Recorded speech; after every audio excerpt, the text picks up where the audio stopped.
প্রিয় দেশবাসী, দেশের সকল শিশু, কিশোর কিশোরী, তরুণ তরুণী, শিক্ষার্থী, বয়স্ক, বৃদ্ধ, পুরুষ, মহিলা সবাইকে সালাম জানাচ্ছি। আসসালামু আলাইকুম। আপনাদের সবাইকে ছাত্র জনতার বিপ্লবে সিক্ত নতুন বাংলাদেশে স্বাগত জানাচ্ছি। গভীর শ্রদ্ধা জানাচ্ছি জুলাই আগস্ট মাসে ফ্যাসিবাদের বিরুদ্ধে ছাত্র জনতার অভ্যুত্থানে নিহত সকলের প্রতি। তাদের আত্মার মাগফিরাত কামনা করছি। তাদের আত্মত্যাগের বিনিময়ে নতুন বাংলাদেশ গড়ার শপথ নিয়ে আমি আপনাদের কাছে কিছু কথা বলতে চাই। শরণার্থীকালের ভয়াবহ বন্যায় যারা মৃত্যুবরণ করেছেন, যারা অসুস্থ হয়ে পড়েছেন বা যারা সর্বস্ব হারিয়েছেন, যারা দুঃসহ জীবন যাপন করছেন, তাদের স্মরণে রেখে আজকের কথাগুলো বলছি। বন্যা দুর্গতদের জীবন দ্রুত স্বাভাবিক করার জন্য যাবতীয় উদ্যোগ সরকারি বেসরকারি পর্যায়ে নেবার আয়োজন করেছি। ভবিষ্যতে সকল ধরনের বন্যা প্রতিরোধে আমাদের আভ্যন্তরীণ এবং প্রতিবেশীদের সঙ্গে যাতে যৌথভাবে নেওয়া যায় সে আলোচনা শুরু করেছে। প্রিয় দেশবাসী, আপনারা জানেন বিপ্লবী ছাত্র জনতা জাতির এই ক্রান্তি লগ্নে আমাকে এক গুরু দায়িত্ব অর্পণ করেছে। তারা নতুন এক বাংলাদেশ গড়তে চায়। নতুন প্রজন্মের এই গভীর আকাঙ্ক্ষাকে বাস্তবে রূপ দেওয়ার সংগ্রামে আমি একজন সহযোদ্ধা হিসেবে তাদের সঙ্গে যোগ দিয়েছি। দেশের সকল বয়সের, সকল পেশার, সকল মতের, সকল ধর্মের সবাইকে বিনা দ্বিধায় এই সংগ্রামে যোগ দেওয়ার আহ্বান জানাচ্ছি। প্রিয় দেশবাসী, লক্ষ লক্ষ শহীদের রক্তের বিনিময়ে এবং লক্ষ লক্ষ মা বোনের আত্মদানের বিনিময়ে যে বাংলাদেশ আমরা পেয়েছিলাম তা ফ্যাসিবাদ এবং স্বৈরাচারের হাতে ধ্বংস হয়ে গেছে। আপনারা দেখেছেন আমাদের প্রতিটি প্রতিষ্ঠানকে তারা কিভাবে শেষ করেছে। দেশের রন্ধ্রে রন্ধ্রে ঢুকে গেছে দুর্নীতি। এমন এক দেশে আমাদের দেশ রূপান্তরিত হয়েছে যেখানে স্বৈরাচারের পিয়নও দুর্নীতির মাধ্যমে 400 কোটি টাকার সম্পদ করার মতো অকল্পনীয় কাজ করে গেছে নির্বিবাদে। শিক্ষা খাতকে পঙ্গু করে দিয়েছে। ব্যাংকিং ও শেয়ার বাজার খাতে লুটপাট, প্রকল্প ব্যয়ে বিশ্ব রেকর্ড, অবাধ সম্পদ পাচার, আইন শৃঙ্খলা রক্ষাকারী সংস্থাকে নিজ দলের পুতুলে রূপান্তর, বাক স্বাধীনতা হরণ, মানবাধিকার হরণ, এসবই হিমশৈলের অগ্রভাগ মাত্র।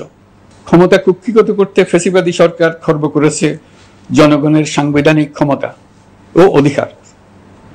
দুঃশাসন, দুর্নীতি, অন্যায়, অবিচার, নিপীড়ন, বিচারের নামে প্রহসনের মাধ্যমে জনসুরক্ষা বিপন্ন করেছে।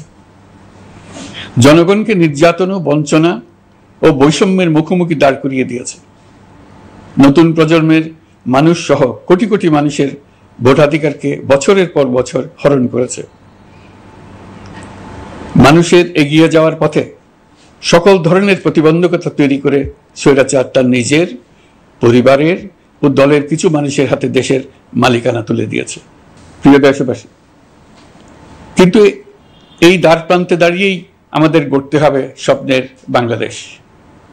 বৈষম্যহীন, শোষণহীন, কল্যাণময় এবং মুক্ত বাতাসের রাষ্ট্রের যে স্বপ্ন নিয়ে ছাত্র জনতা আন্দোলনে ঝাঁপিয়ে পড়েছিল, আমি তাদের সেই স্বপ্ন পূরণে অঙ্গীকারবদ্ধ। আপনাদের সবাইকে এই শুভলগ্নে তাদের স্বপ্ন পূরণে সমস্ত শক্তি নিয়ে এগিয়ে আসার আহ্বান জানাচ্ছি। তাদের স্বপ্ন আমাদের স্বপ্ন। জাতীয় জীবনে তরুণরা একটা মহা সুযোগ সৃষ্টি করে দিয়েছে। আমরা সবাইকে সুযোগ ব্যবহার করার কাজে এগিয়ে আসতে আহ্বান জানাচ্ছি।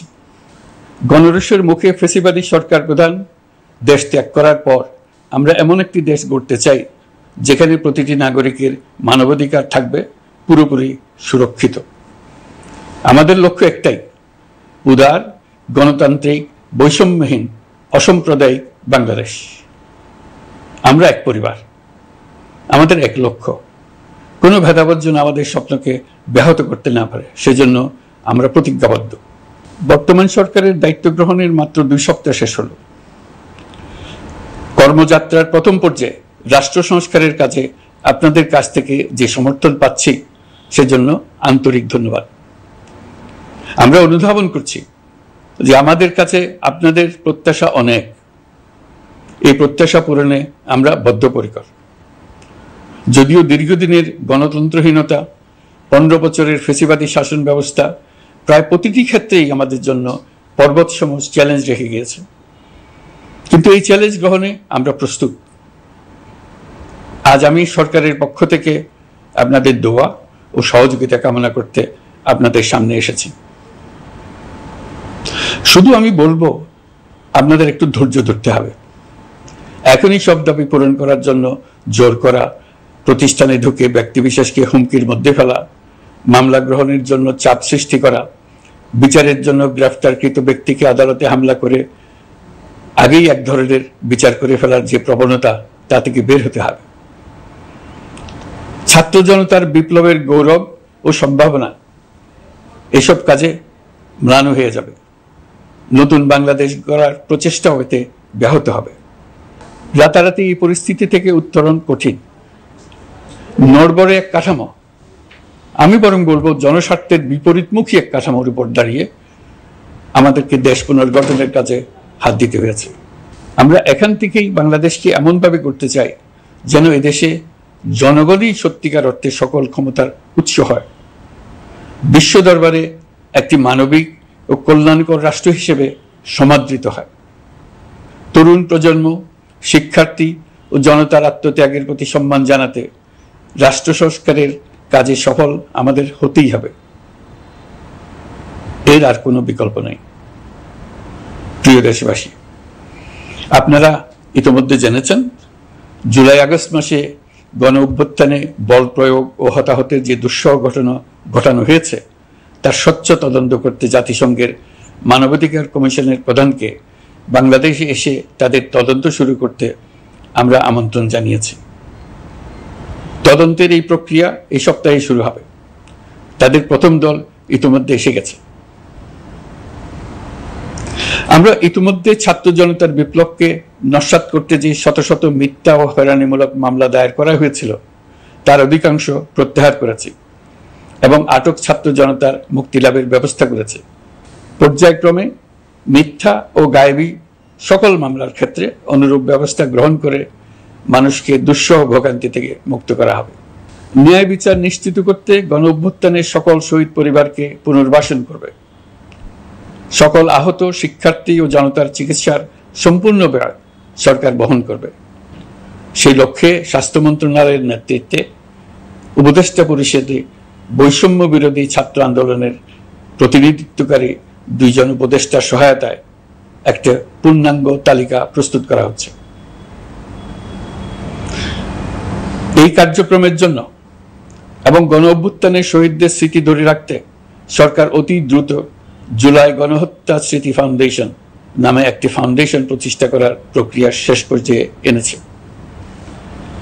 আপনাদের সবার এবং বিদেশে অবস্থানরত ভাই বোনদের অনুদান এই প্রতিষ্ঠানে পাঠানোর জন্য অনুরোধ করছি। আমি ব্যক্তিগতভাবে এই প্রতিষ্ঠানের চেয়ারম্যানের পদ গ্রহণ করেছি। প্রিয় দেশবাসী, আপনারা লক্ষ্য করেছেন দায়িত্ব গ্রহণ করেই আমাদেরকে আইন শৃঙ্খলা অঙ্গনে অস্থির পরিস্থিতি সামাল দিতে হয়েছে। আপনাদের সহযোগিতা ও সমর্থনে দেশপ্রেমিক সকল আইন শৃঙ্খলা রক্ষাকারী বাহিনী কাজে যোগ দিয়েছে। ফ্যাসিবাদী সরকার প্রশাসনের চরম দলীয়করণ করার ফলে বিপুল সংখ্যক কর্মকর্তা কর্মচারী দীর্ঘদিন বৈষম্যের শিকার হয়েছেন। আমরা ইতিমধ্যে সংশোধনমূলক ব্যবস্থা গ্রহণ করতে আরম্ভ করেছি, তবে প্রশাসনকে গতিশীল রাখতে এবং একই সাথে সুনির্দিষ্ট পদ্ধতি অনুসরণ করে সঠিক সিদ্ধান্তে উপনীত হতে সময় প্রয়োজন। সেজন্য সকলকে ধৈর্য ধরার অনুরোধ করছি। প্রশাসনের সকল ক্ষেত্রে প্রতিষ্ঠানগুলো যেন জনগণের আস্থা ফিরে পায়, সেটি আমাদের অন্যতম উদ্দেশ্য। লুটপাট ও দুর্নীতির আখড়ায় পরিণত করা ব্যাংকিং খাতে সুশাসন নিশ্চিত করার জন্য আমরা উদ্যোগ নিয়েছি। এই খাতে দক্ষ জনবল নিয়োগ দেওয়া হচ্ছে। ব্যাংকিং খাতে শৃঙ্খলা স্থাপন, ব্যবসা বাণিজ্যে সহায়ক পরিবেশ তৈরি এবং জনগণের জীবনযাপন সহজ করতে নিত্য প্রয়োজনীয় দ্রব্যমূল্য ও মূল্যস্ফীতি নিয়ন্ত্রণে আনার আমরা উদ্যোগ সচল করেছি। ব্যাংকিং খাতে দীর্ঘমেয়াদী সংস্কারের জন্য ব্যাংক কমিশন গঠন করা হবে। আর্থিক খাতে সার্বিক পরিস্থিতি ও সংস্কার বিষয়ে একটি রূপকল্প তৈরি করা হবে, যা দ্রুত জনসমক্ষে প্রকাশ করা হবে। শেয়ার বাজার, পরিবহন খাত সহ যেসব ক্ষেত্রে চরম বিশৃঙ্খলা বিরাজ করছে তা নিরসনের দ্রুত পদক্ষেপ নেওয়া হচ্ছে। বিচার বিভাগকে দুর্নীতি ও দলীয় প্রভাব মুক্ত করতে কার্যক্রম শুরু হয়েছে। একটি সুনির্দিষ্ট প্রক্রিয়ার মধ্য দিয়ে বিচার বিভাগের স্বাধীনতা ও জবাবদিহিতা নিশ্চিত করার উদ্যোগ নেওয়া হয়েছে। ফ্যাসিবাদী সরকারের বিচার বহির্ভূত হত্যাকাণ্ড, গুম, খুন, অপহরণ এবং আয়নাঘরের মতো চরম ঘৃণ্য সকল অপকর্মের ন্যায় বিচার নিশ্চিত করা হবে। এসব অপকর্মের সঙ্গে জড়িত সকলের বিচার নিশ্চিত করা হবে। তালিকা প্রস্তুত করে মিথ্যা মামলা প্রত্যাহার করা হবে। দুর্নীতি ও সম্পদ পাচারের বিচার করা হবে। আইন শৃঙ্খলার ক্ষেত্রে জনমুখী ও দলীয় প্রভাবমুক্ত জবাবদিহিমূলক কাঠামো সৃষ্টির লক্ষ্যে পুলিশ কমিশন গঠন করা হবে। জাতিসংঘের তদন্ত প্রতিবেদন, দায়িত্বপ্রাপ্ত সকল সংস্থা ও জনগণের সাথে মত বিনিময়ের মাধ্যমে কমিশনের নেতৃত্বে প্রয়োজনীয় সংস্কার করা হবে। বাংলাদেশকে আর কোনোদিন কেউ যেন কোনো পুলিশি রাষ্ট্রে পরিণত করতে না পারে তার ব্যবস্থা করা হবে। তথ্যের অবাধ প্রবাহ ও গণমাধ্যমের স্বাধীনতা নিশ্চিত করা হবে। ফ্যাসিবাদী সরকার গণমাধ্যমের উপরও দলীয়করণ ও নির্যাতনের বোঝা চাপিয়েছিল। জনগণের তথ্যের অধিকার নিশ্চিত করতে আমরা প্রতিশ্রুতিবদ্ধ। তথ্যের প্রবাহে বিদ্যমান আইনি ও অন্যান্য বাধা অপসারণ করা হবে। মত প্রকাশের স্বাধীনতা বাধাগ্রস্ত করে এমন সব আইনের নিপীড়নমূলক ধারা সংশোধন করা হবে। ইতিমধ্যে এ ধরনের আইনগুলো নিশ্চিহ্নিত করে এই প্রক্রিয়া শুরু করা হয়েছে। বিদেশি সংবাদকর্মীদের এদেশে আসার পর যে অলিখিত নিষেধাজ্ঞা ছিল, ইতিমধ্যে আমরা তা তুলে নিয়েছি। বিদেশি সাংবাদিকদের দ্রুত ভিসা দিতে সংশ্লিষ্ট কর্মকর্তাদের নির্দেশ দেওয়া হয়েছে। আমরা আশা করি পরিবর্তিত পরিস্থিতিতে গণমাধ্যম কর্মীরা নিরপেক্ষ সাংবাদিকতা চালিয়ে যাবেন। শিক্ষাক্ষেত্রে চরম নৈরাজ্য প্রতিষ্ঠিত করে গেছে বিগত সরকার। আমরা তার পূর্ণাঙ্গ সংস্কারের উদ্যোগ নেব। এটা আমাদের অন্যতম অগ্রাধিকার। আপনারা জানেন, দায়িত্ব গ্রহণের পর দ্রুততম সময়ের মধ্যে সকল শিক্ষা প্রতিষ্ঠান খুলে দেওয়া হয়েছে। শিক্ষার্থীদের জন্য সৃজনশীল, নিরাপদ ও ভীতিমুক্ত পরিবেশ নিশ্চিত করা আমাদের অঙ্গীকার। একই সাথে পাঠ্যক্রমকে যুগোপযোগী করার কাজও দ্রুত শুরু করা হবে। গণতন্ত্রকে সুসংহত করতে স্থানীয় সরকার প্রতিষ্ঠানগুলোকে শক্তিশালী করা হবে এবং ক্ষমতার বিকেন্দ্রীকরণ নিশ্চিত করা হবে। ছাত্র জনতার গণঅভ্যুত্থানকে সফল পরিণতি দিতে প্রশাসন, বিচার বিভাগ, নির্বাচন কমিশন ও নির্বাচনী ব্যবস্থা, আইন শৃঙ্খলা খাত এবং তথ্য প্রবাহে প্রয়োজনীয় সংস্কার সম্পূর্ণ করে অবাধ ও সুষ্ঠু অংশগ্রহণমূলক নির্বাচন আয়োজন করা হবে। এর লক্ষ্য হবে দুর্নীতি, লুটপাট, গণহত্যার বিরুদ্ধে একটি জবাবদিহিতামূলক রাজনৈতিক বন্দোবস্তের সূচনা। বর্তমান সরকার দুর্নীতির বিরুদ্ধে স্পষ্ট অবস্থান গ্রহণ করেছে। আমাদের সকল উপদেষ্টা দ্রুততম সময়ের মধ্যে তাদের সম্পদের বিবরণ প্রকাশ করবেন। পর্যায়ক্রমে এটা সকল সরকারি কর্মকর্তাদের ক্ষেত্রেও নিয়মিত এবং বাধ্যতামূলক করা হবে। রাষ্ট্রীয় পর্যায়ে দুর্নীতির বিরুদ্ধে ব্যবস্থা গ্রহণে সংবিধানের ৭৭ অনুচ্ছেদে প্রতিশ্রুত ন্যায়পাল নিয়োগে অধ্যাদেশ প্রণয়ন করা হবে। এবার কৃষি খাতের কথা একটু বলে। কৃষি নির্ভর বাংলাদেশে কৃষকের স্বার্থ যেন সুরক্ষিত থাকে, কৃষক যেন তার উৎপাদিত পণ্যের ন্যায্য মূল্য পায়, তা নিশ্চিত করা হবে। প্রবাসী শ্রমিকরা যেভাবে বৈষম্য বিরোধী ছাত্র জনতার আন্দোলনকে সমর্থন দিয়েছে, মুক্তিকামী জনগণ তা কৃতজ্ঞ চিত্তে স্মরণ করে। তাদের প্রতি সকল পর্যায়ে সম্মানজনক আচরণ নিশ্চিত করা হবে। বাংলাদেশের স্বাস্থ্য খাত অন্যতম দুর্নীতিগ্রস্ত খাত। জনগণের জন্য পর্যাপ্ত স্বাস্থ্যসেবা নিশ্চিত করার লক্ষ্যে স্বাস্থ্য খাতে প্রয়োজনীয় সংস্কার করা হবে। এই খাতে সংশ্লিষ্ট সকলকে জবাবদিহিতার আওতায় আনা হবে। হাসপাতালগুলোকে আধুনিকায়নের উদ্যোগ নেওয়া হবে এবং সেখানে সরকারি ডাক্তার সহ বিশেষজ্ঞদের নিয়মিত উপস্থিতি নিশ্চিত করা হবে। স্বাস্থ্যসেবা যাতে নির্দিষ্ট কিছু অঞ্চলে কেন্দ্রীভূত না থাকে, দেশের সব অঞ্চলের মানুষ সমান স্বাস্থ্যসেবা পায়, সে লক্ষ্যে প্রয়োজনীয় উদ্যোগ নিতে আমরা বদ্ধপরিকর। বর্তমান প্রজন্ম অনেক বেশি সচেতন। বিশ্বের বিভিন্ন প্রান্তে ঘটে যাওয়া পরিবর্তন বিষয়ে তারা ওয়াকিবহাল শুধু নয়, তারা নেতৃত্ব দিচ্ছে। তারা যে উন্নয়নের স্বপ্ন দেখে তা টেকসই এবং পরিবেশ বান্ধব, প্রকৃতি ধ্বংসকারী উন্নয়ন নয়। শুধু জিডিপি একটি দেশের উন্নয়নের মাপকাঠি হতে পারে না। নদী, নালা, খাল, বিল, পাহাড়, বন, মাটি আর বাতাস ধ্বংস আর দূষিত করে যে উন্নয়ন হয় তা দীর্ঘমেয়াদী, টেকসই নয়। জীবাশ্ম জ্বালানির বিরুদ্ধে পরিবেশবাদীদের সাথে আমাদের সরকারের অবস্থান সামঞ্জস্যপূর্ণ। জলবায়ু পরিবর্তন রোধ করতে এবং আগামী প্রজন্মের জন্য সুস্থ একটা পৃথিবী রেখে যেতে কার্বন নিঃসরণ শূন্যের কোঠায় নামিয়ে আনার বিকল্প নেই। আমাদের সরকার পরিবেশ ও জলবায়ু রক্ষায় সর্বোচ্চ গুরুত্ব দেবে। এই কার্যক্রমে তরুণ সম্প্রদায়কে সম্পৃক্ত করা হবে। ইতোমধ্যে বিভিন্ন রাষ্ট্র ও জাতিসংঘ বর্তমান সরকারের কর্মসূচির প্রতি সমর্থন ব্যক্ত করেছে। আমরা সকল রাষ্ট্রের সাথে বন্ধুত্বপূর্ণ সম্পর্ক বজায় রাখব। আমাদের পররাষ্ট্রনীতির ভিত্তি হবে পারস্পরিক আস্থা, বিশ্বাস ও সহযোগিতা। আমরা মানবাধিকার আইন সহ সকল আন্তর্জাতিক আইনের প্রতি শ্রদ্ধাশীল। আমাদের পক্ষ থেকে গুম বিষয়ক আন্তর্জাতিক চুক্তির পক্ষরাষ্ট্র হওয়া সহ বিভিন্ন পদক্ষেপ নেওয়া হয়েছে। ইতিমধ্যে পক্ষভুক্ত এমন সকল আঞ্চলিক ও দ্বিপাক্ষিক চুক্তি ও সমঝোতা বাস্তবায়ন করে যাব। আমাদের সরকার রোহিঙ্গা সমস্যার বাস্তবসম্মত সমাধানের লক্ষ্যে আন্তর্জাতিক সম্প্রদায়ের সাথে কাজ করে যাবে। আমরা জাতীয় ঐক্যে বিশ্বাসী।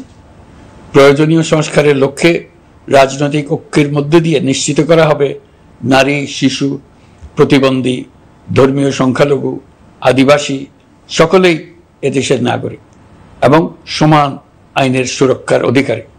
তাদের সকলের মানবিক অধিকার সহ অন্যান্য সকল অধিকার নিশ্চিত করার উদ্যোগ নেওয়া হবে।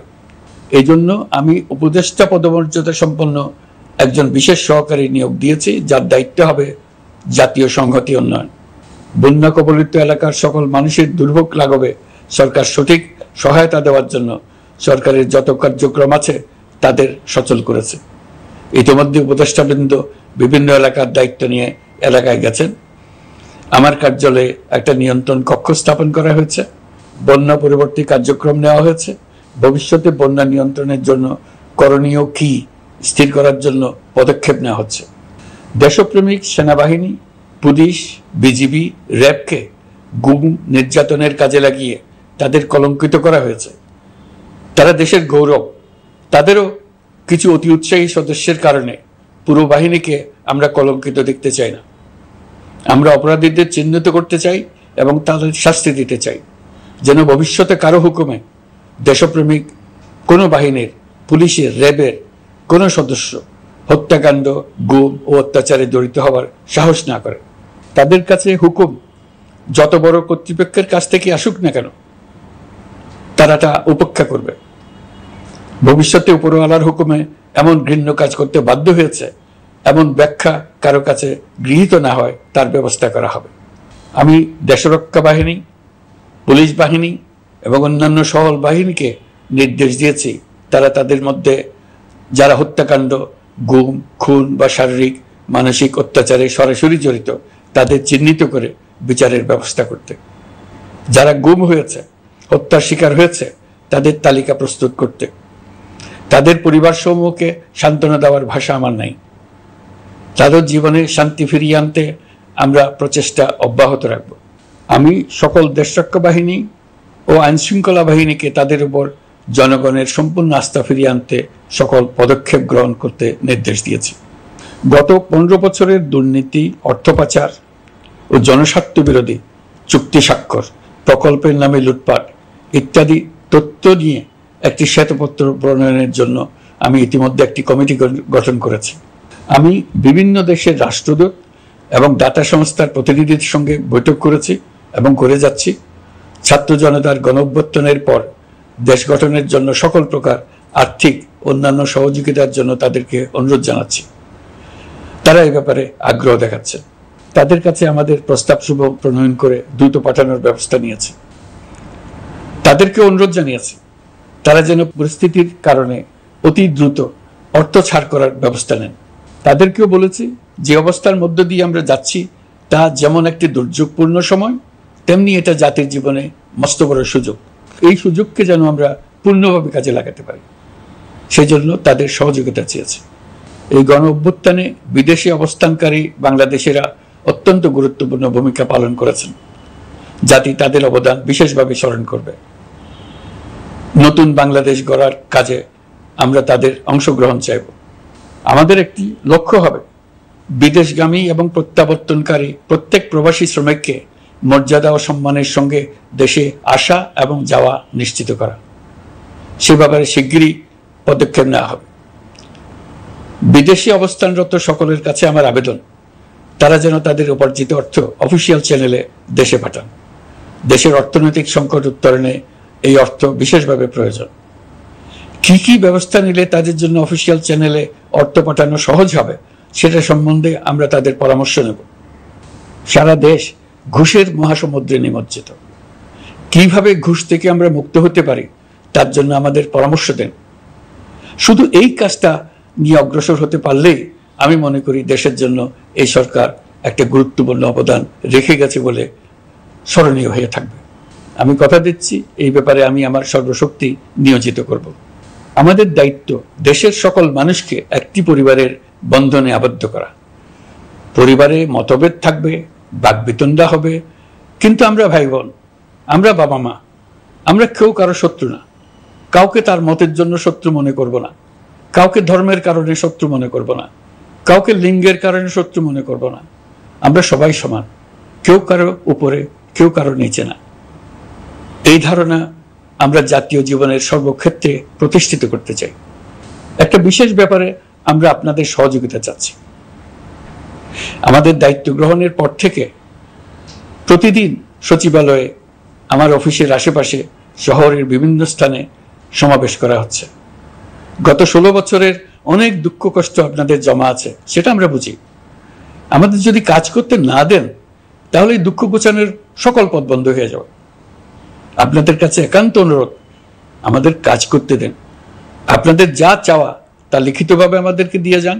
আমরা আপনাদের বিপক্ষ দল নয়। আইনসঙ্গতভাবে যা কিছু করার আছে আমরা অবশ্যই তা করব, কিন্তু আমাদেরকে ঘেরাও করে এই গুরুত্বপূর্ণ দিনগুলোতে আমাদের কাজে বাধা দেবেন না। সবাই মিলে তাদের বোঝান, তারা যেন এই সময়ে তাদের অভিযোগের প্রতি দৃষ্টি আকর্ষণের জন্য আমাদের দৈনন্দিন গুরুত্বপূর্ণ কাজে বাধা না দেন। একটা বিষয়ে সবাই জানতে আগ্রহী, কখন আমাদের সরকার বিদায় নেবে। এটার জবাব আপনাদের হাতে। কখন আপনারা আমাদেরকে বিদায় দেবেন? আমরা কেউ দেশ শাসনের মানুষ নই। আমাদের নিজ নিজ পেশায় আমরা আনন্দ পাই। দেশের সংকটকালে ছাত্রদের আহ্বানে আমরা এই দায়িত্ব গ্রহণ করেছি। আমরা সমস্ত শক্তি দিয়ে এই দায়িত্ব পালন করব। আমাদের উপদেষ্টা মণ্ডলীও এই লক্ষ্যে উদ্বুদ্ধ হয়ে সবাই মিলে একটা টিম হিসেবে কাজ করে যাচ্ছি। কখন নির্বাচন হবে সেটা সম্পূর্ণ রাজনৈতিক সিদ্ধান্ত, আমাদের সিদ্ধান্ত নয়। দেশবাসীকে ঠিক করতে হবে আপনারা কখন আমাদেরকে ছেড়ে দেবেন। আমরা ছাত্রদের আহ্বানে এসেছি, তারা আমাদের প্রাথমিক নিয়োগকর্তা। দেশের আপামর জনসাধারণ আমাদের নিয়োগ সমর্থন করেছে। আমরা ক্রমাগতভাবে সবাইকে বিষয়টি স্মরণ করিয়ে যাব, যাতে হঠাৎ করে এই প্রশ্ন উত্থাপিত না হয় আমরা কখন যাব। তারা যখনই বলবে আমরা চলে যাব। আমরা সংস্কারের অংশ হিসেবে নির্বাচন কমিশনকেও সংস্কার করব। কমিশনকে যে কোনো সময় আদর্শ নির্বাচনের জন্য প্রস্তুত রাখব। আমরা বিভিন্ন সংস্কারের কাজ শুরু করেছি। দেশবাসীকে অনুরোধ করব একটা আলোচনা শুরু করতে। আমরা সর্বনিম্ন কি কি কাজ সম্পূর্ণ করে যাব, কি কি কাজ মোটামুটি করে গেলে হবে। এই আলোচনার মাধ্যমে আমরা একটা দিক নির্দেশনা পেতে পারি। তবে চূড়ান্ত সিদ্ধান্ত রাজনৈতিক সিদ্ধান্ত, সেটা রাজনৈতিক আলোচনা থেকেই আসবে। এই দিক নির্দেশনা না পেলে আমরা দাতা সরকার এবং আন্তর্জাতিক অর্থনৈতিক প্রতিষ্ঠানসমূহের সঙ্গে আলোচনায় দৃঢ়তার সঙ্গে অগ্রসর হতে পারছি না। আমি নিশ্চয়তা দিচ্ছি, আমরা আমাদের পক্ষ থেকে মেয়াদ বৃদ্ধির কোনো প্রশ্ন তুলব না। আমরা আপনাদের সকলের দোয়া চাই। যেই কদিন আছি সেই সময়টুকু উপদেষ্টা মণ্ডলীর প্রত্যেকে নিজ নিজ সাধ্যমতো দেশের এই সংকটকালে সংকট উত্তরণে যেন নিজ নিজ মেধা সাধ্যমতো কাজে লাগাতে পারে। নতুন বাংলাদেশ গড়ার যে সুযোগ ছাত্র জনতার রক্তের বিনিময়ে আমরা অর্জন করলাম, আমরা আমাদের মতানৈক্যের কারণে সেটা যেন হাতছাড়া করে না ফেলে, এটা আমরা নিশ্চিত করতে চাই। এই সুযোগ এবার হারিয়ে ফেললে আমরা জাতি হিসেবে পরাজিত হয়ে যাব। শহীদ, আহত এবং জীবিত ছাত্র জনতার কাছে আমরা প্রতিজ্ঞাবদ্ধ থাকতে চাই, আমরা এই অর্জনকে কিছুতেই হারিয়ে যেতে দেব না। যে সুযোগ তারা আমাদেরকে দিয়েছে তার মাধ্যমে আমাদের দেশকে পৃথিবীর একটি শ্রদ্ধেয়, সকল দিকে দৃষ্টান্ত স্থাপনকারী দেশে পরিণত করতে আমরা শপথ নিয়েছি। সবশেষে আবারও আমাদের দেশের সকল মানুষ, শিশু, কিশোর কিশোরী, তরুণ তরুণী, বয়স্ক, বৃদ্ধ, নারী, পুরুষ সবার কাছে দোয়া চাইছি যেন আমরা আমাদের সকলের স্বপ্ন বাস্তবায়নে সফল হই। আল্লাহ আমাদের সহায় হন, আমাদের সবার মঙ্গল করুন।